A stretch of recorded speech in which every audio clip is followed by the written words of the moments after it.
Chapter 8 The Queen's Croquet-Ground. A large rose tree stood near the entrance of the garden. The roses growing on it were white, but there were 3 gardeners at it, busily painting them red. Alice thought this a very curious thing, and she went nearer to watch them. And just as she came up to them, she heard one of them say, "Look out now, Five! Don't go splashing paint over me like that." "I couldn't help it," said Five in a sulky tone. 7 jogged my elbow. On which 7 looked up and said, "That's right, Five.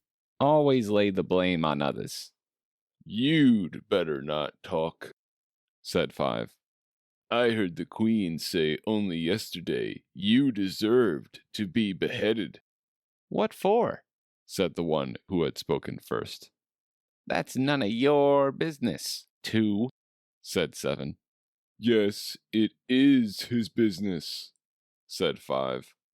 "And I'll tell him it was for bringing the cook tulip roots instead of onions."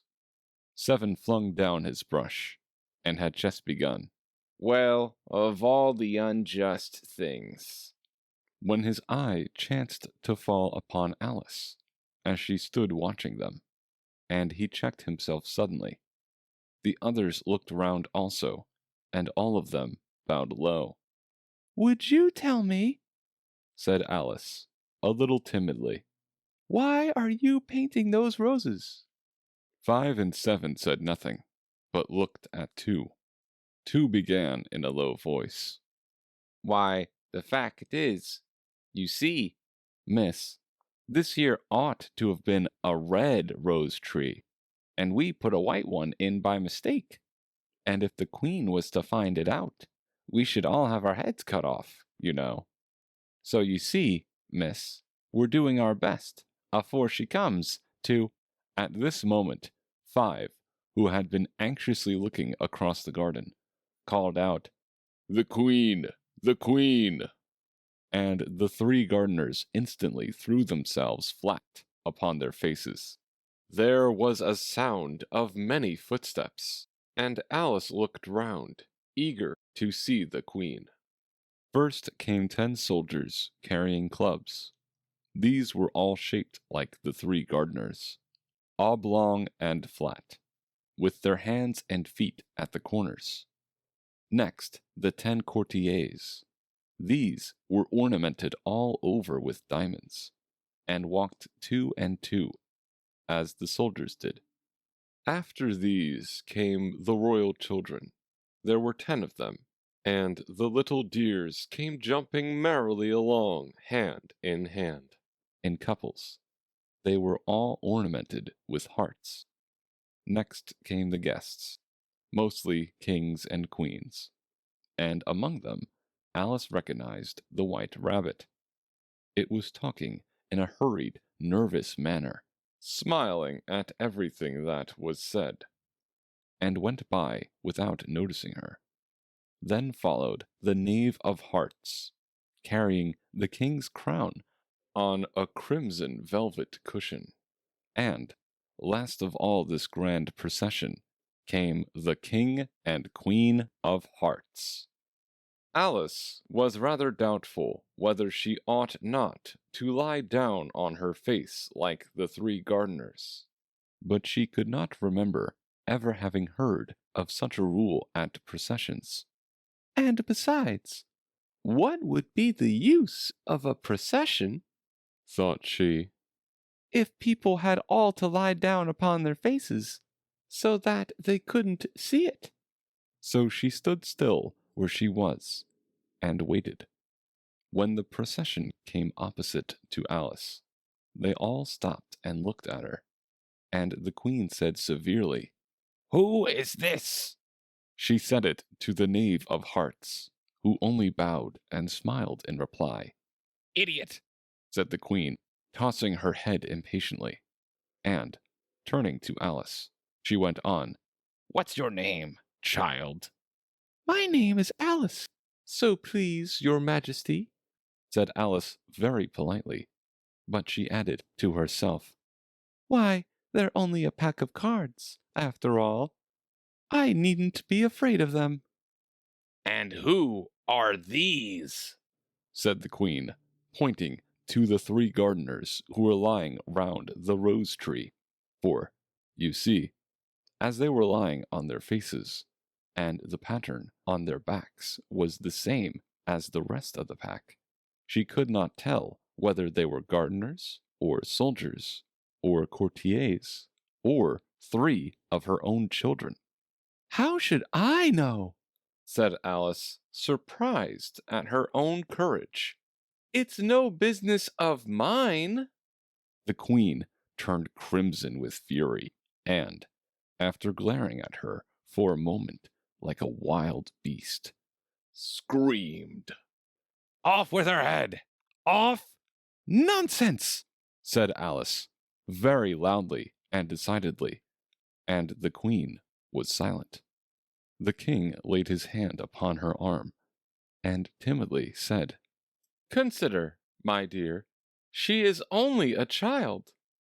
The queen turned angrily away from him, and said to the knave, "Turn them over." The knave did so, very carefully, with one foot. "Get up!" said the queen in a shrill, loud voice, and the 3 gardeners instantly jumped up, and began bowing to the king, the queen, the royal children, and everybody else. "Leave off that!" screamed the queen. "You make me giddy." And then, turning to the rose tree, she went on, "What have you been doing here?" "May it please your majesty," said 2, in a very humble tone, going down on one knee as he spoke. "we were trying." "I see," said the queen, who had meanwhile been examining the roses. "Off with their heads!" And the procession moved on, 3 of the soldiers remaining behind to execute the unfortunate gardeners, who ran to Alice for protection. "You shan't be beheaded," said Alice, and she put them into a large flower pot that stood near. The 3 soldiers wandered about for a minute or 2, looking for them, and then quietly marched off after the others. "Are their heads off?" shouted the queen. "Their heads are gone, if it please your majesty," the soldiers shouted in reply. "That's right," shouted the queen. "Can you play croquet?" The soldiers were silent and looked at Alice, as the question was evidently meant for her. "Yes," shouted Alice. "Come on, then," roared the queen, and Alice joined the procession, wondering very much what would happen next. It's a very fine day," said a timid voice at her side. She was walking by the white rabbit, who was peeping anxiously into her face. "Very," said Alice. "Where's the Duchess?" "Hush, hush," said the rabbit in a low, hurried tone. He looked anxiously over his shoulder as he spoke, and then raised himself upon tiptoe, put his mouth close to her ear, and whispered, "She's under sentence of execution." "What for?" said Alice. "Did you say, 'What a pity'?" the rabbit asked. "No, I didn't," said Alice. "I don't think it's at all a pity. I said, 'What for?'" "She boxed the queen's ears," the rabbit began. Alice gave a little scream of laughter. "Oh, hush!" the rabbit whispered in a frightened tone. "The queen will hear you. You see, she came rather late, and the queen said—" "Get to your places!" shouted the queen in a voice of thunder, and people began running about in all directions, tumbling up against each other. However, they got settled down in a minute or 2, and the game began. Alice thought she had never seen such a curious croquet ground in her life. It was all ridges and furrows. The balls were live hedgehogs, the mallets live flamingos, and the soldiers had to double themselves up and to stand on their hands and feet to make the arches. The chief difficulty Alice found at first was in managing her flamingo. She succeeded in getting its body tucked away, comfortably enough, under her arm, with its legs hanging down. But generally, just as she had got its neck nicely straightened out, and was going to give the hedgehog a blow with its head, it would twist itself round and look up in her face with such a puzzled expression that she could not help bursting out laughing. And when she had got its head down, and was going to begin again, it was very provoking to find that the hedgehog had unrolled itself, and was in the act of crawling away. Besides all this, there was generally a ridge or furrow in the way wherever she wanted to send the hedgehog to, and as the doubled-up soldiers were always getting up and walking off to other parts of the ground, Alice soon came to the conclusion that it was a very difficult game indeed.